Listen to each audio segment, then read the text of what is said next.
First up, let's go over some of the latest goings on in VR, AR, MR or XR, whatever it's called right now, starting with Skydance's latest update for Behemoth. It features 700 fixes that appear to be more like quality of life improvements, such as improvements to the environments, hopping, floating objects, sound issues and improvements to physical interactions such as grabbing and climbing. This follows on from the first major patch that improved the balancing of the mini-boss fights, which for me were far too easy when I did the review, so it's nice to see all this and much more is happening for this already excellent game. The promised Alien Rogue Incursion graphics update from Zevias for the MetaQuest version was pushed back this week to next week. The upcoming update will improve atmosphere with lots of numerous fixes and adjustments. It will also feature tighter visuals by addressing minor visual bugs such as texture popping, adjustments to the fog colour and intensity, and the most important one being the performance. Now good news is right now, regardless of whatever platform you play this game on, it's a much better experience due to the xenomorph encounters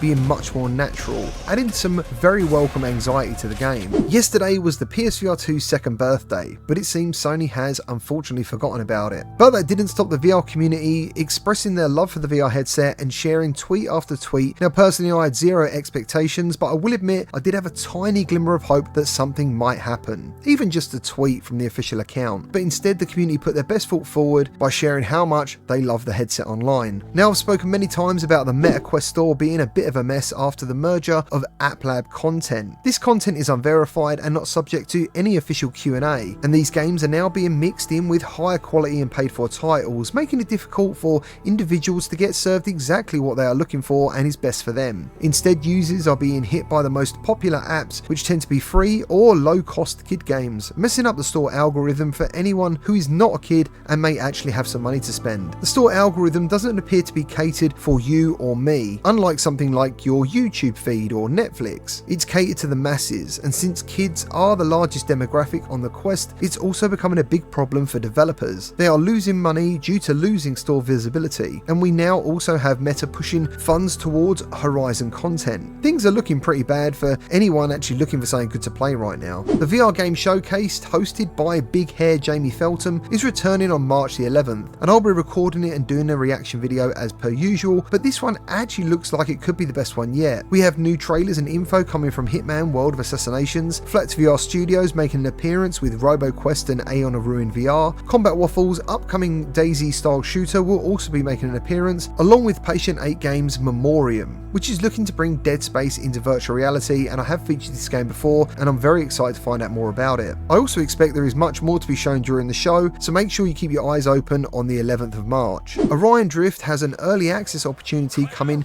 this Tuesday. This game is being developed by another Axiom who made the famous Gamertag, and the studio is also made up of some of the folks who loved VR from Ready at Dawn and Lone Echo. And Orion Drift looks to be a real mix of Gamertag and Lone Echo, so I'll be diving in to see what it's all about for an upcoming video this week. And now on to some new VR games, starting with Five Nights at Freddy's Secret of the Mimic, which was confirmed as coming to PSVR2, but the PSVR2 part of the announcement was then removed, with PSVR2 support also being removed from the PlayStation Store page. Now this is very strange considering the game was already seen being played in VR at PAX East in 2024, and the developer Stillwall Studios seem to be ignoring everyone's request for some clarity on the VR support situation, which is a real shame. Legendary developer Jeff Minter is back again to bring you yet another acid trip to your VR eyeballs with iRobot getting VR support for PSVR2, which clearly has nothing to do with the movie featuring Will Smith. I've personally no knowledge of this particular game, but if you have played this, let others know if we should be hyped for it or not. During the PlayStation Showcase, Dreams of Another was shown, which turns destruction into creation, and after watching this trailer, I'm not actually sure whether it's something I want to play or not. You shoot things dressed as a man in pyjamas using unique point cloud technology. The only reason I had any interest in this is because of who is making it, and that's developers Pixel Junk, who have made some of the most addictive games I've ever played, including Pixel Junk Monsters, so I'll be keeping an eye out for this one as it develops through 2025. Smash Drums has now been announced as coming to PSVR2 later this year with PSVR Pro support, meaning it will soon be available for all VR platforms, which is pretty cool. Pinball Effects is coming back to VR but only on MetaQuest, which is a bit strange, but I think it's due to the focus on mixed reality features. It will have 3 tables by default for $10, with extra DLC licensed tables based on Star Trek The Next Generation, Indiana Jones, Battlestar Galactica, Knight Rider, The Twilight Zone, Addams Family,